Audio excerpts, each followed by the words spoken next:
Ladies and gentlemen.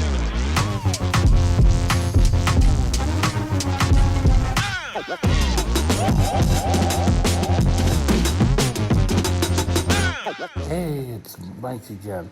Welcome back to Mike's Diabetes World. Well, it's another fun and exciting day. Let's take a look at current blood sugar. At 227, I'm at 5.9%. Active insulin is at 2.775 units.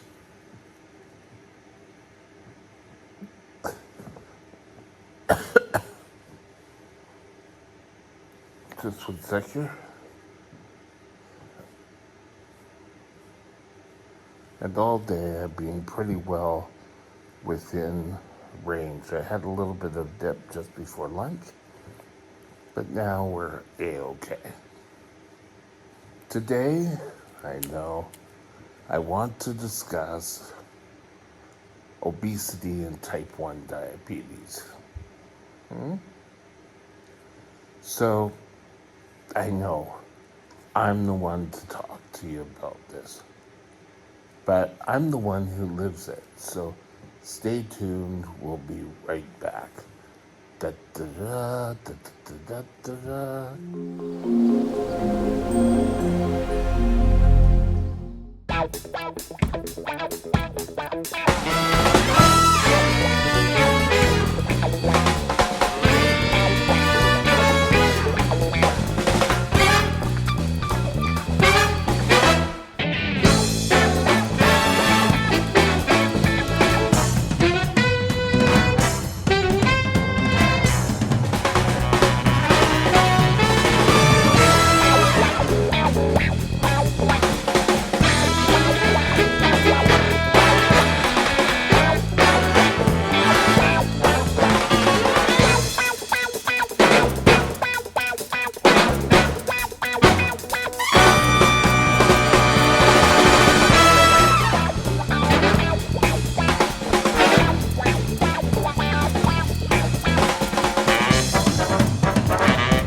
Okay, first of all, obesity and type 1 diabetes. No, no, no, no. If you're big and you're carrying excess weight, then you're a type 2. You're not a type 1. But it's not an indicator. Weight is not an indicator of type 1 or type 2.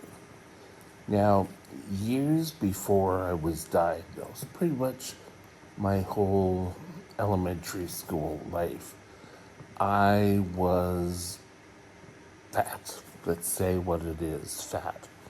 I wasn't heavy, I was fat. And grade 8, I went to high school, and for the first month of high school, I was heavy. I tell a story of I went to school the first day wearing a Star Wars shirt. When I came home from school, I looked in the mirror, excuse me, and you could just see the rolls of fat underneath it. It was pretty bad, to tell you the truth. But within a month, I had lost all my weight. Well, not, I wouldn't say a month, but it seemed very quick. I lost my weight, and that was because I was diagnosed with type 1. And for the first couple of years, I lost the weight, but I shot straight up. So in my mind, it was always, hey, it's puberty. Now, later in life, I've gained weight and I'm back to how I was as a kid. Now, I'm never going to be that svelte, perfectly thin person. And 2/3 of all diabetics, that's 75%? No, it isn't. We'll stick with 2/3 of diabetics are either overweight or they're obese. So, how do we dealt with this? Well, I always felt that when I was diagnosed, I was always given a sort of miscomprehension of what eating was truly like. I would eat in the morning, I'd have a morning snack, I'd have lunch, afternoon snack, dinner, bedtime, and you had to eat this. We didn't have wonderful pumps like we do now. We have better basal rates. We did have to eat to keep our blood sugars up. I'm not blaming all those doctors because it was the tools we had at the time. But nowadays, we don't have to eat so proactively. We do have to eat if the insulin's in our system. So, if you're a type 1 diabetic and you've taken a shot and you decide, oh God, I'm running late, I'm not going to eat, well, you're going to have problems with your blood sugar. It's going to be pure and simple. Now, with new basal rates or the pump, some people can live a life. They could have just breakfast or miss a meal, and it's not such a crucial problem. Get that? It's not such a crucial problem. But again, once you had your shot, then you have to eat. Now, there's been research over the years, and when people don't have diabetes, there's hormones that are released also from the pancreas. I believe it's amylin and glucagon. Glucagon, we all kind of know that's if you go too low for too long. That's the hormone that you're given in order to increase and to feel better. But the amylin is a hormone that makes you feel full longer, and it can work better. Now, there were theories about how to handle amylin, and that hasn't really gone anywhere. But who knows? They're always trying to develop new drugs. Now, why don't we all just take Ozempic and everything's going to be great because we'll all be on Ozempic and we'll all just slim right down? Well, some people can't handle Ozempic. There are side effects to Ozempic: stomach problems, diarrhea can be a big one. So that doesn't really always work. Myself, I have been on Ozempic for what now? 2 to 3 years? And I've had the biggest success because the doctor took me off Ozempic because they thought it was causing my stomach issues. It didn't affect my stomach issues, so it wasn't causing my stomach issues. But when I went back on, I started to lose the weight. I lost, in 6 months, 42 pounds. Yes, I still have it around the jowls and everything, but we're working on things. If I could really do more, I probably would lose faster. Now, that comes up to the worst topic of all this whole friggin' chat that I'm giving you is exercise. We have become very sedentary. It's great we have computers, we have all this information at our fingertips. But that doesn't be the great because it's made us much more sedentary, and as such, we don't go out and do. Go out for a walk, go bowling, do something. They also suggest allowing children and teenagers to get out and do stuff, play in the dirt. You know, there's a lot to say that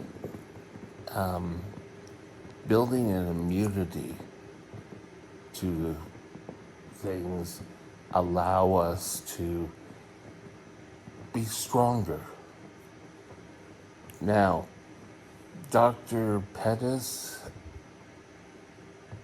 and Jeremy Pettis and Dr. Edelman off my favorite YouTube channel, Taking Care of Your Diabetes, or TCOYD, mentioned this point about kids going out and playing. And there's correlation with being sedentary and allowing kids to get out and play, because kids aren't doing as much as they used to. Our diabetes rates and our obesity go up. Exercise can be the key. If you're like me in a wheelchair, I do some form of wheelchair aerobics 3 to 4 times a week. Some days I'll do 2, other days I won't do any. But I'm being truthful with you. But just don't assume that everyone who's fat or obese is type 2, and everyone who's thin is type 1, because it doesn't work that way. People for years thought that type 1 was just young people's disease. In fact, type 1 can be diagnosed in adults as well. It's something you really need to be aware of.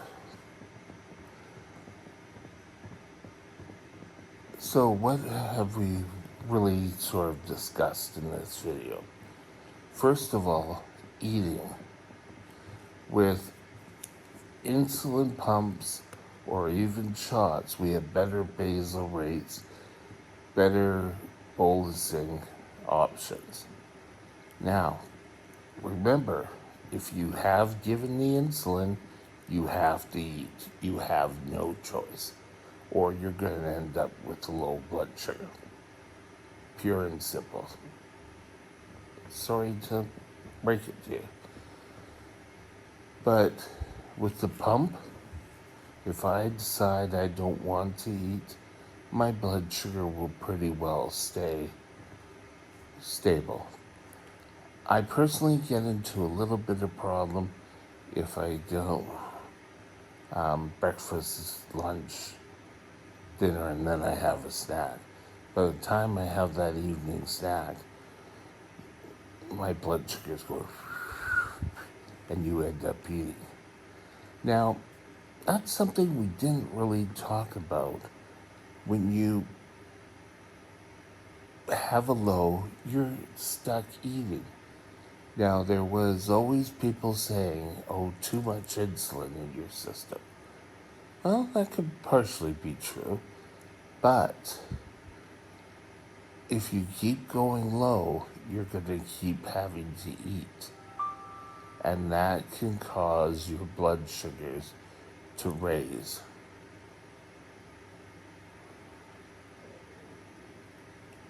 You could end up eating more, gaining 500 calories or more. It's pure and simple. You need to try to control your blood sugars with the least amount of insulin.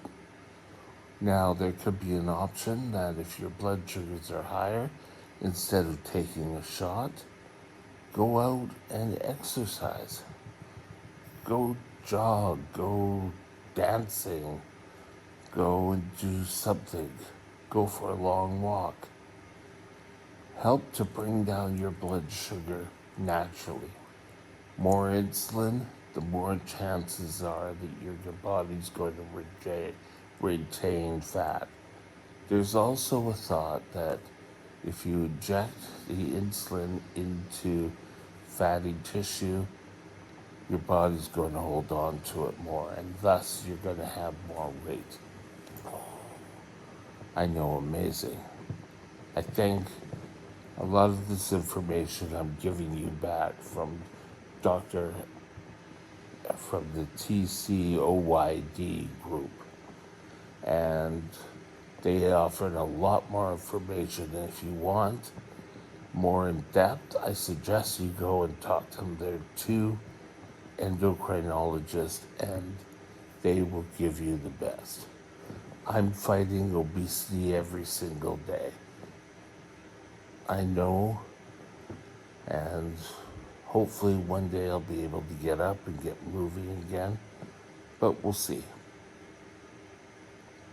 With that, I'm going to call it a day. Eat better. Try to control your blood sugar with the least amount of insulin. Talk to your doctor about weight loss initiatives for yourself. We did exercise, medication. Control your eating. Eat more greens. Anyway, have a great day, and we'll talk later. Bye now. Hey, our next topic of discussion tomorrow will be screening, and who should be screened for diabetes, who shouldn't, or should everyone just be? Stay tuned for tomorrow, and with that, have a super day. Bye now.